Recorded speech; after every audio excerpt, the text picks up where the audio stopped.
Good evening to our viewers in Germany, and hello to our viewers in the United States. I'm Steve Sokol, the president of the American Council on Germany, and I'd like to welcome you to this discussion.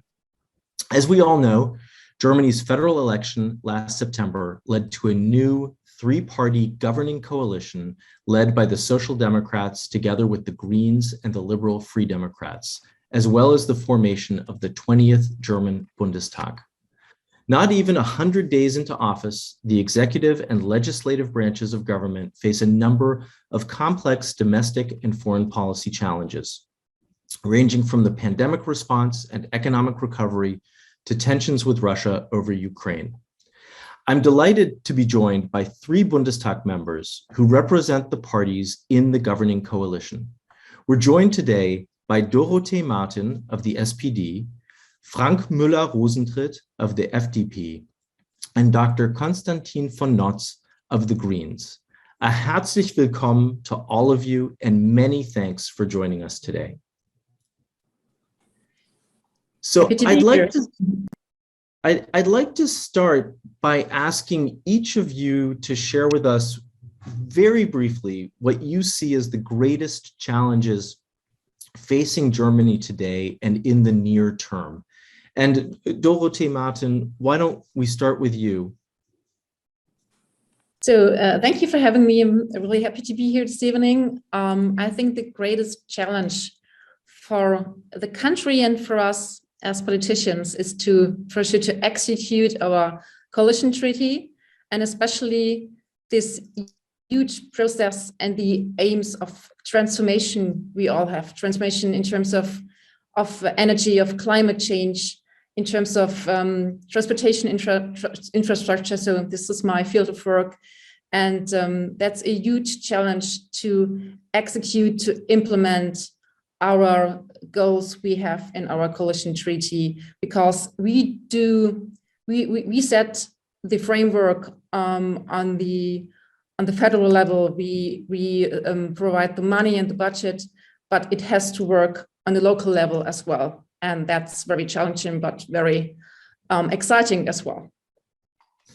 So let me ask you a follow-up question to that, because as an outsider, as an observer, one of the things that's always fascinated me about the coalition agreement is that it has taken a while often for the agreement to be reached. But once it's reached, it sort of serves as an Arbeitsplan or as a work plan for the new government and provides some pretty good guidelines so that in the first 2 or 3 years of that government, there's actually more consensus rather than less consensus, because all of that hard work has already been done.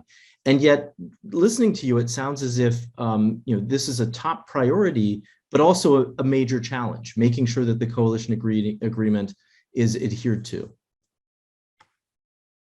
Yes, it is. And as I said, so let me give you an example. So we do have massive plans to improve and to expand our infrastructure. So especially our railway infrastructure as well, for freight and for personal railway infrastructure. And of course, I'm sure my colleagues can agree. So on the local level, you do have discussions, you do have sometimes grassroots protests, so civic protests. So, and this is now a kind of a challenge and a task for us together with our colleagues on the state level. So to either find compromises or to stand some conflicts and finally to execute our plans we have in the coalition treaty. So, and yes, as you said, so we had very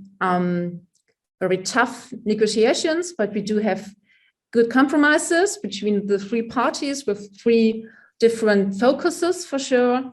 And so now it's time to bring them on the ground and to ensure that our goals, especially the climate challenges and our aims we want to achieve, are implemented.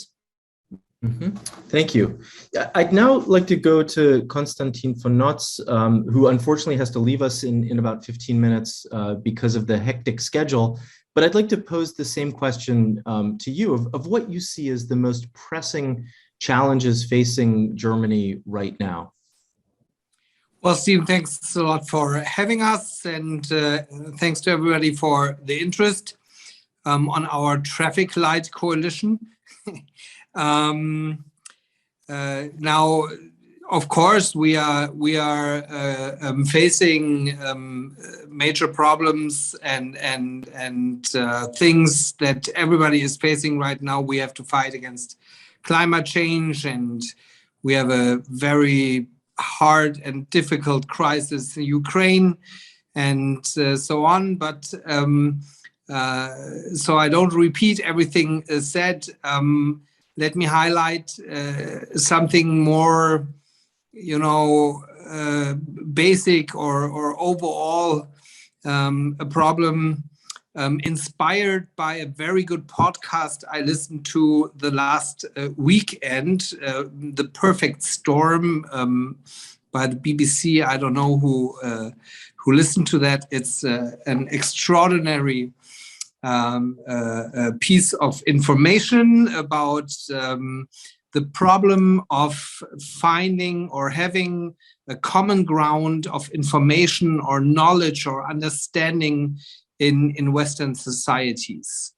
And the question, what is the basis on which we decide politically wise, and how do we get the people together in fighting for some political goals? And as we see in the US, it's not something automatically given that in Western democracies the obvious has to be done by politicians, or that science and common knowledge is the basis for political decisions.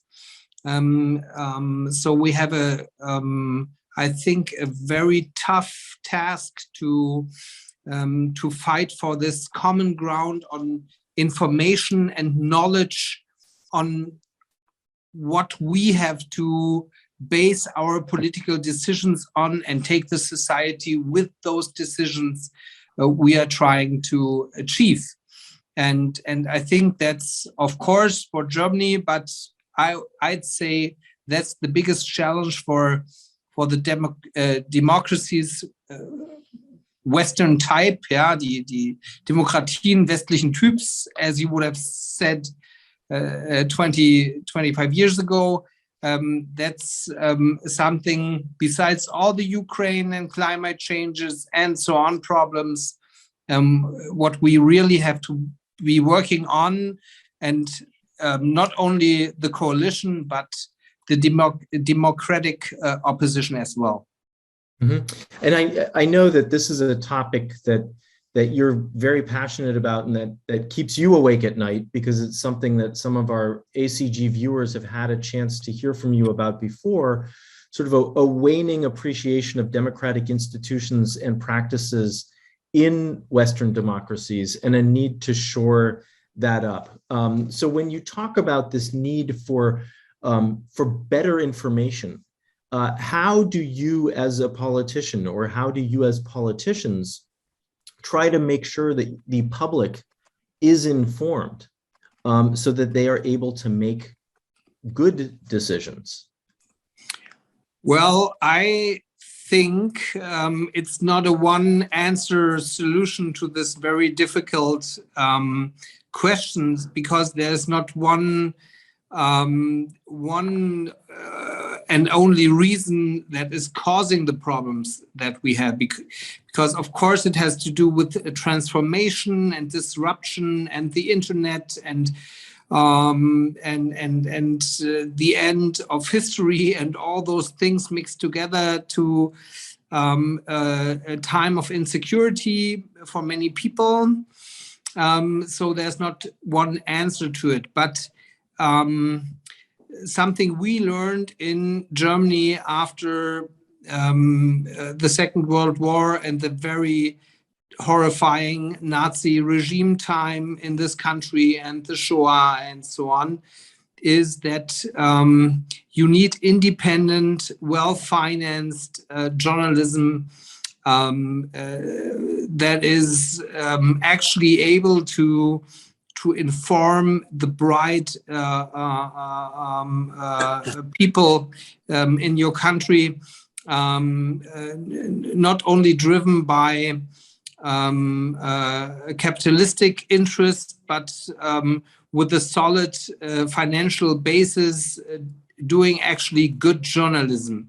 And that's a difficult task. And I know there are many discussions about how to do that. And in Germany, the öffentlich-rechtlicher Rundfunk, the public broadcast, needs reforms, no questions and no discussions about that. But I think it's a very good basis for this need for independent information. And we have to discuss in the digital age how we get private journalism, newspapers, publishing companies, how we get them on a stable finance base so they can actually deliver what we need in democracy to get this functioning. And that is free, open, and independent and critical and constructive, and this kind of scientific-based information.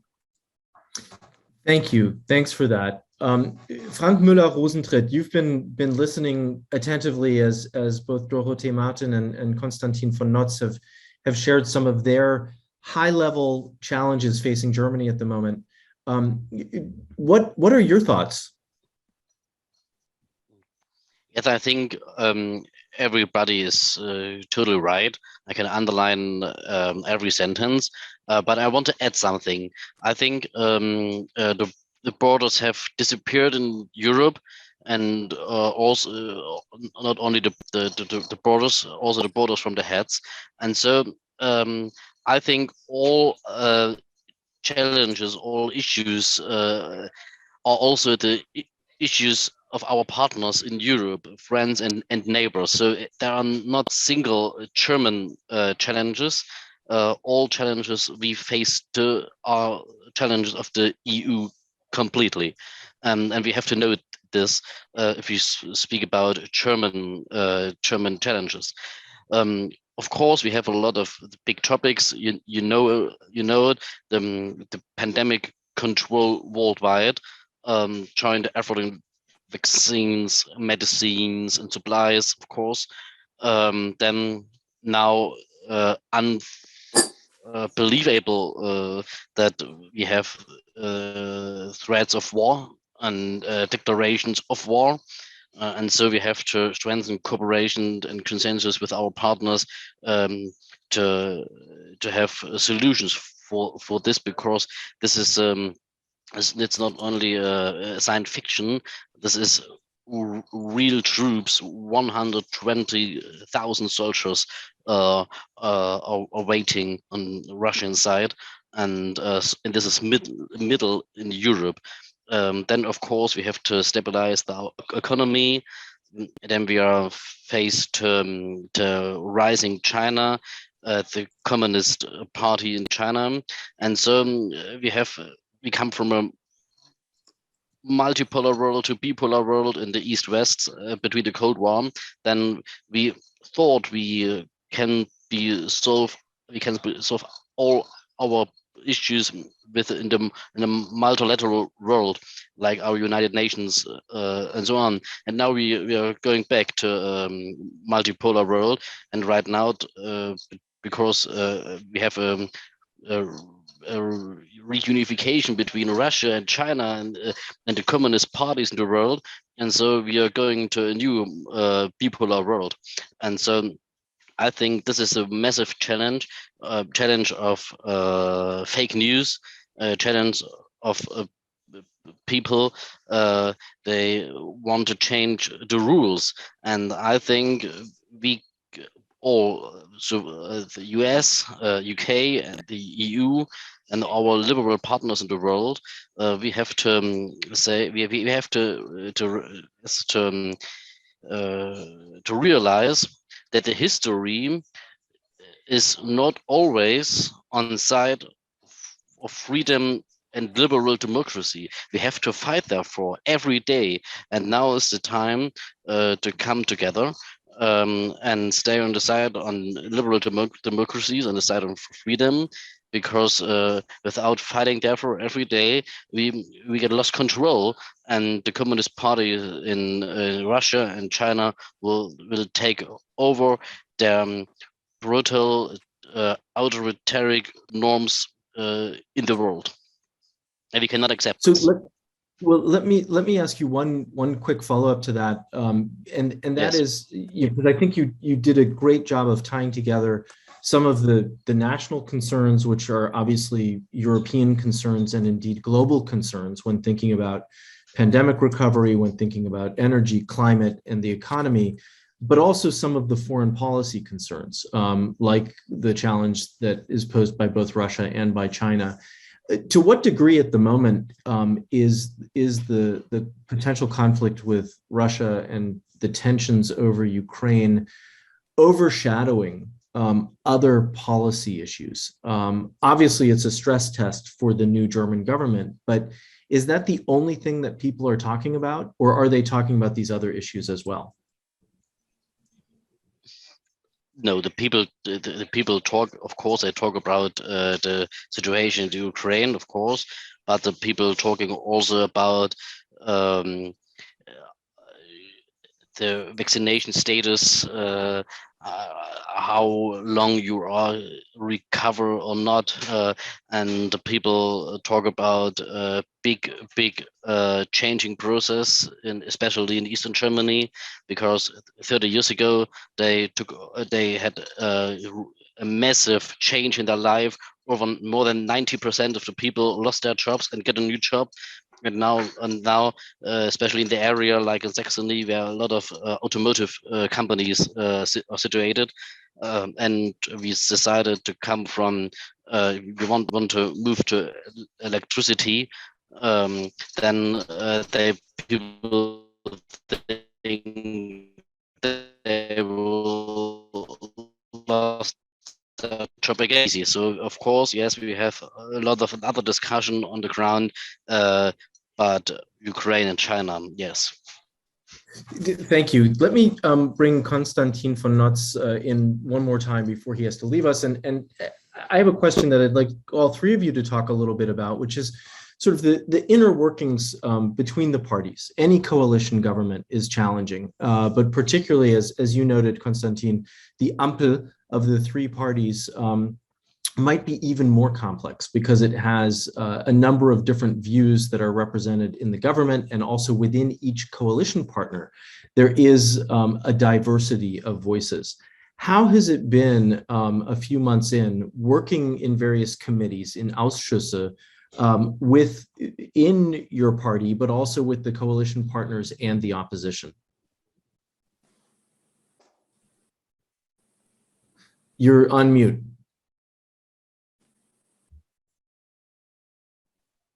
Pardon me. I guess it's different from subject to subject, and it's not that uncommon since many years that in the 16 states of Germany, we have since many years three partner coalitions. I'm from Schleswig-Holstein. We are in a Jamaica Bündnis, so it's a liberal conservative green coalition. Before that, we were with the Social Democrats and with the SSV from the Danish minority in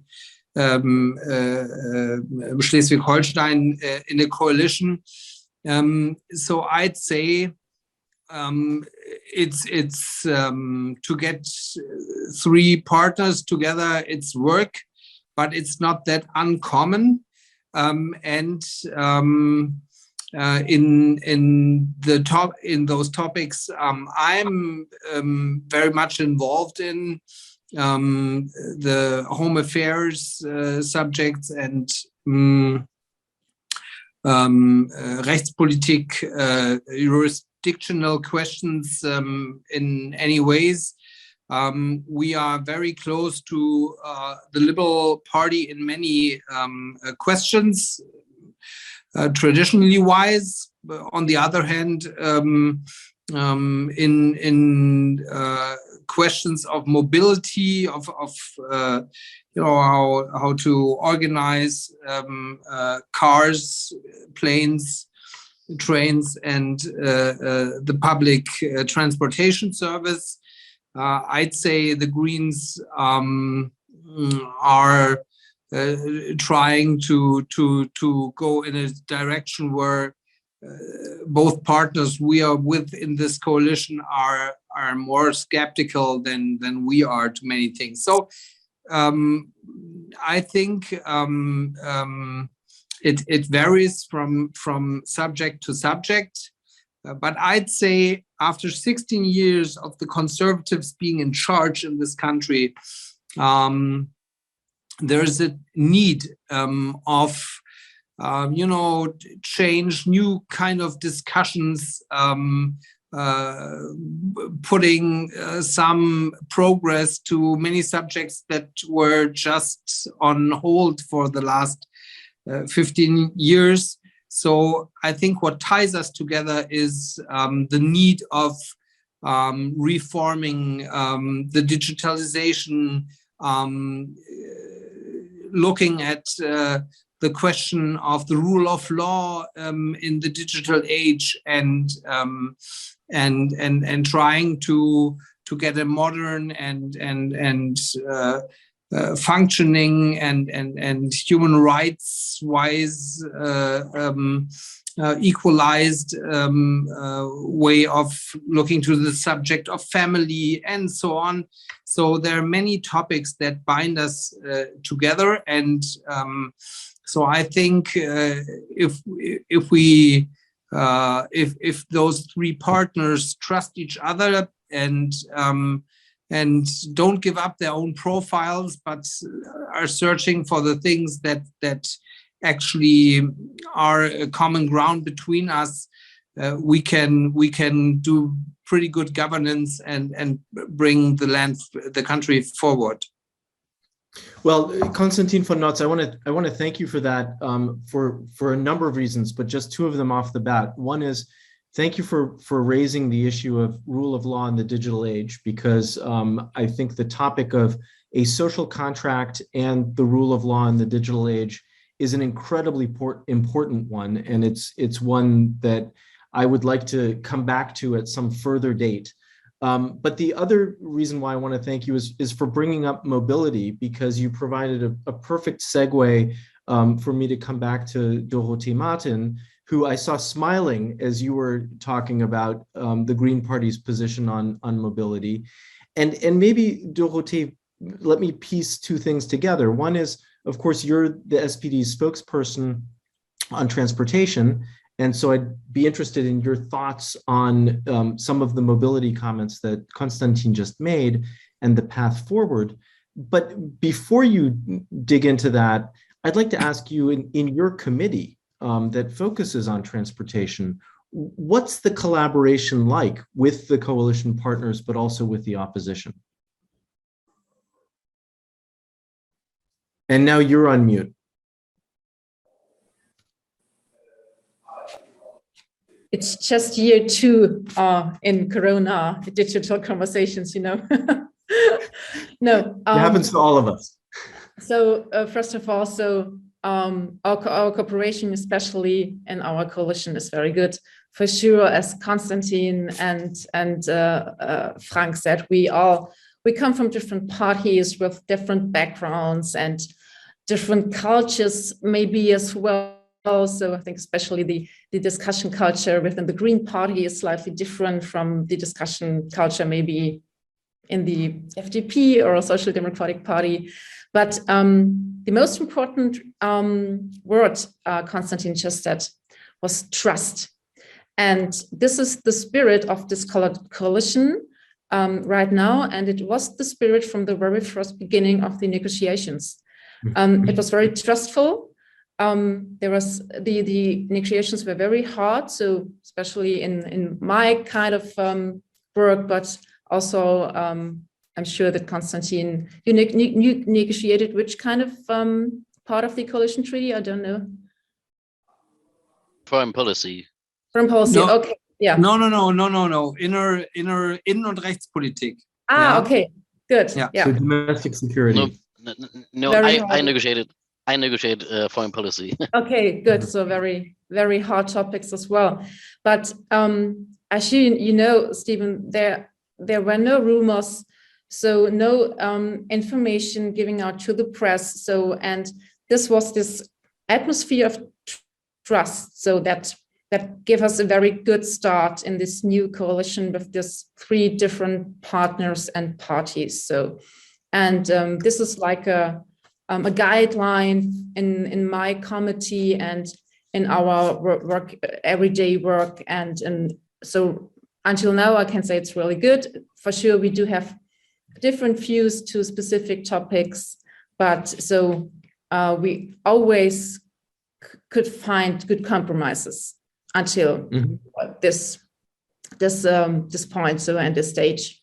And you ask for or about the cooperation with the opposition. I mean, so there is no real cooperation with the opposition. So let's be honest. So the Christian Democratic Party has to find its new role, being in the opposition after 16 years in government with Angela Merkel, and that's kind of difficult for our colleagues. So in my point of view, so this is kind of strange sometimes, but so the working together with the Greens and the Liberals is really good, and I think we will find good solutions in the mobility area as well. And maybe if I can add 2 or 3 more words, so to show you that it's quite a challenge to combine our 3 parties. So the first sentence of our coalition treaty part is a statement that we want to use the 2020s for a departure in mobility policy and enable sustainable, efficient, barrier-free, intelligent, innovative, and affordable mobility for all. So this is the first sentence. So this is our common ground.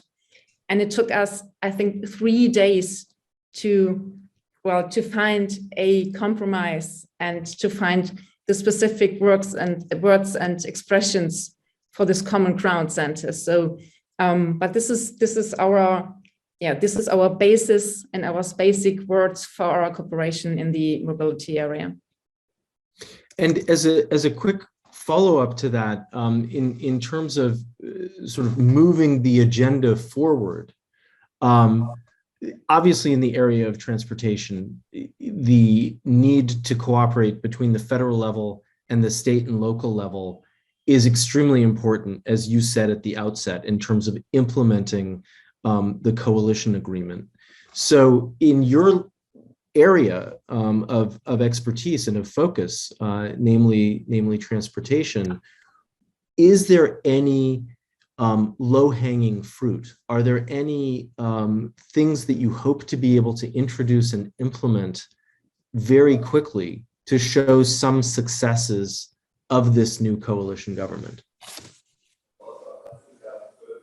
Yes, there are some kind of low-hanging fruits and necessities as well. So when you look at electric cars and so the automotive sector, and so let's say we know, so in the US it's the same, so it's absolutely clear that we cannot achieve our climate goals with fossil engines, so we have to switch to electric cars, electro mobility. So the cars are available, but we need to expand the charging stations and the infrastructure as well, and make sure that the people are willing this switch from the fossil cars to electric driven cars wherever possible and whenever possible. So, and we do have the goal to have 1 million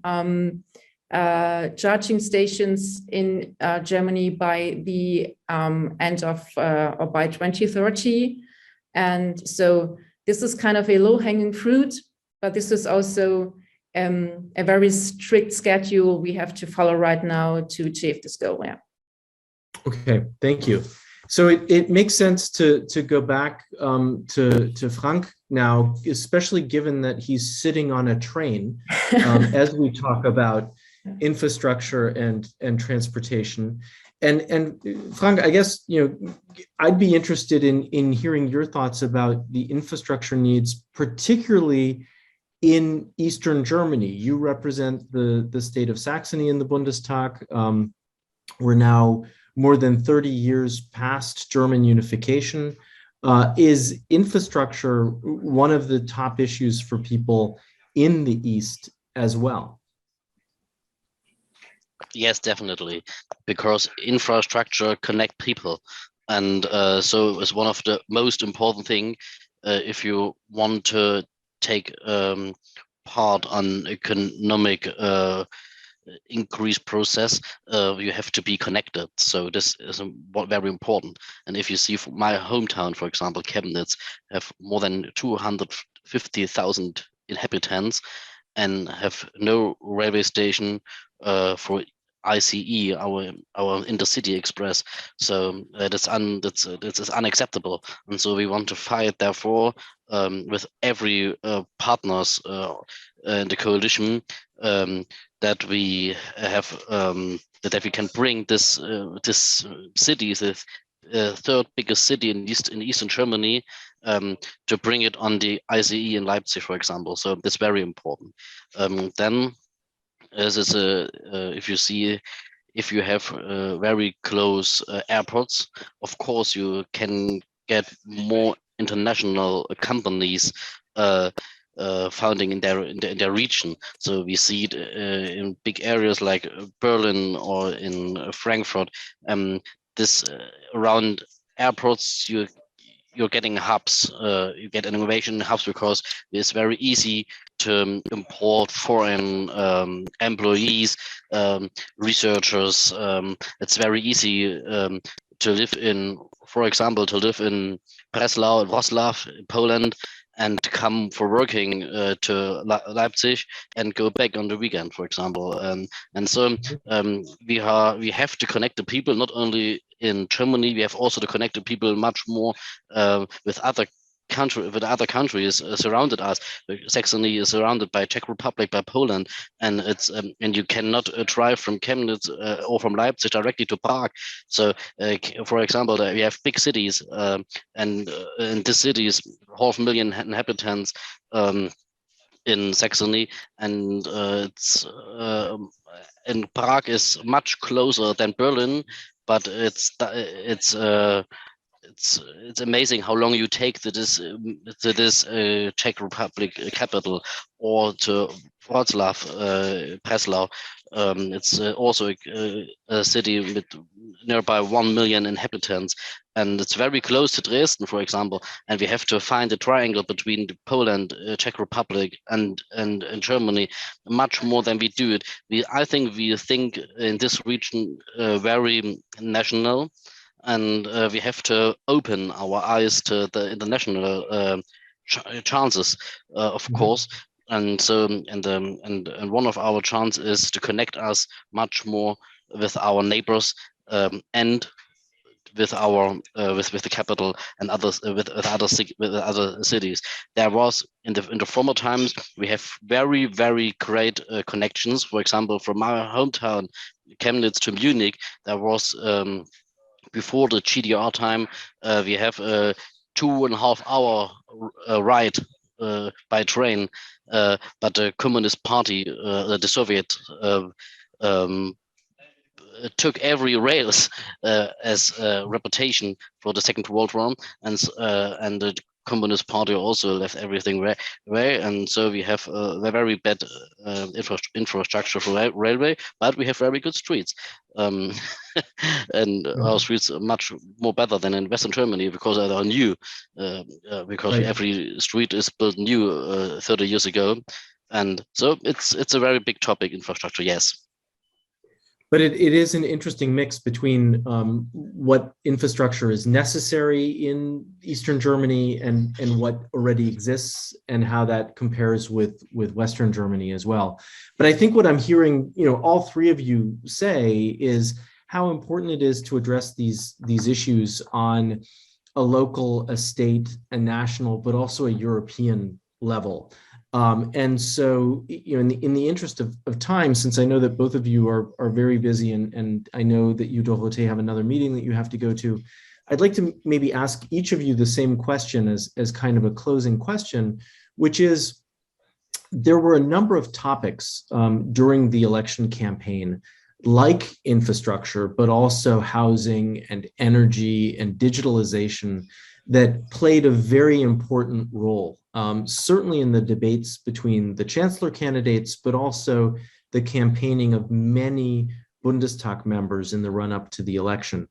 Can you talk a little bit about how some of these topics are being addressed 2 months into the current legislative period? I mean, it's very early days for all of you and for the Bundestag, but I think it would be interesting for our viewers to hear how much of a priority these topics are and what's being done to move forward on them.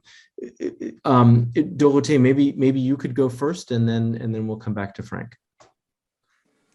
So basically, we had I think 4 or 5 main issues. So you mentioned the housing problem. So we urgently need more affordable houses. So, but that's a kind of a European, American, or some kind of worldwide question right now. So we talked about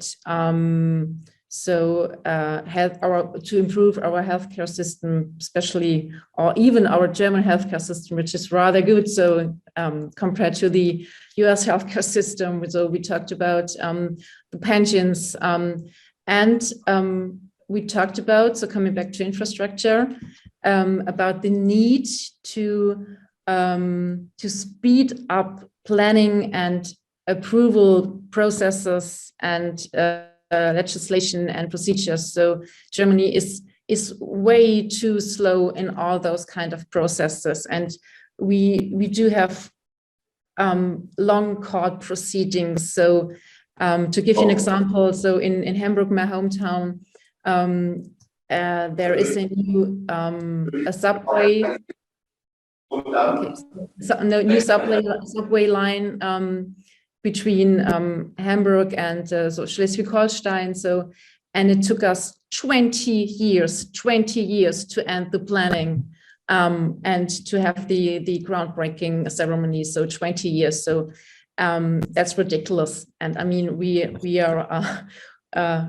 in Europe, and we are a very important country. So very large country. So we are really in need to speed up this planning process. And this is a project and a work that is currently done at the Chancellery, at the Bundeskanzleramt, and where Olaf Scholz himself has a very strong focus at. And so without those kind of changes in these procedures and processes, so every achievement and every goal we want to reach so isn't possible in this coalition treaty, I'm sure. But as you know, the former governing mayor of Hamburg, of course, Olaf Scholz is probably interested in some of those local and regional issues, particularly for places that he's attached to. But housing nationally was a very important issue for him in his election campaign. And he actually made a commitment, made a pledge to have more housing built. I think it was 400,000 new apartments are supposed to be built. A year, yeah. Mm-hmm. And that's a huge challenge, a huge task, but it's also to address a really pressing problem for a lot of people. And I guess the hope is that the new coalition will be able to show some real progress in these areas, and that's going to require the government agencies to be involved, but also the Bundestag to be supportive of that. How do you see the collaboration between the Bundestag and the various ministries? So our different roles. So basically we have to control the ministries and the executive, but for sure, so it's a cooperation, and we are getting into our budgetary negotiations and plans. So in the next couple of weeks. So this is the hour of the parliamentarians and the hour of the parliament. So because for sure, every plan and every policy needs to be budgeted and financed. So, and this is where our voices and hopefully strong voices have to be heard by the government. And this should be a good cooperation when it comes to affordable housing, infrastructure, also foreign policies for sure as well. And interesting times coming and lying ahead. Yeah. Yes. So certainly interesting times and challenging times. And Frank, I'd like to sort of come to you maybe for a closing comment on what some of these domestic challenges are, but also if you want to talk about some of the foreign policy challenges that have been touched upon. We certainly live in an interesting time when it comes to what's going on in Ukraine right now, and great concerns over China. But even sticking with issues of infrastructure, which we've talked about, and housing and energy and the digital divide in Germany, there's a lot to do at home. So I guess I'd be interested in hearing your thoughts on what the immediate path forward might be. Yes, we have housing is a big issue, but so it is our part to fight at the coalition to stop, for example, like a rent cap. A lot of left party members want to cap the rents, and as a former broker for Deutsche Bank, I know that prices on the market coming up, because we have a bid course and an ask course. So we have an offer and you have a demand, and if you have if you have a lot of demand, the price for the house goes up, so you have to build, and you have to make the process very easy. And Dorothee said it already, the bureaucracy in Germany, it's unbelievable high. So we have to change this. It's the most important thing to change, to cut the bureaucracy. And I think digitalization is very important, that we can change a lot of things, because we can do things parallel and not in the conservative way like the CDU does it the last years, of course. So this is the first thing. Then we have to stop tax increasement in Germany. We have because if we want to have new companies, we have to have fair taxes, but not the highest in Europe and the highest in the world. And so it's very important to stop this increased process. But I have to stop right now because I have to leave the train. I come in 1 minute back, so maybe you have to, because otherwise I have to drive to Hamburg, but I have to leave in Berlin. Okay, 1 moment, please. Well, I'm back. It's okay. You're always welcome to Hamburg as well. This is probably a good place to stop, given that everybody's busy, and as you said before we went live, that you have a meeting that you have to go back into. But Dorothee, let me just thank you for being with us today, and of course a big thanks to Frank and Konstantin as well.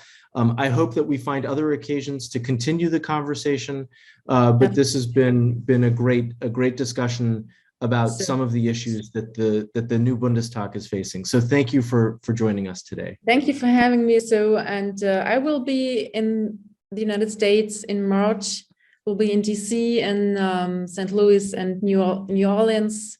So with the overall topic, so some kind of struggling cities and challenges, especially New Orleans, Jackson, and St. Louis are facing, and maybe we can talk about those kind of issues later on. Well, We would be delighted to do that. As some of our viewers know, we actually have a chapter in St. Louis, and so we would be very happy to organize something for you there.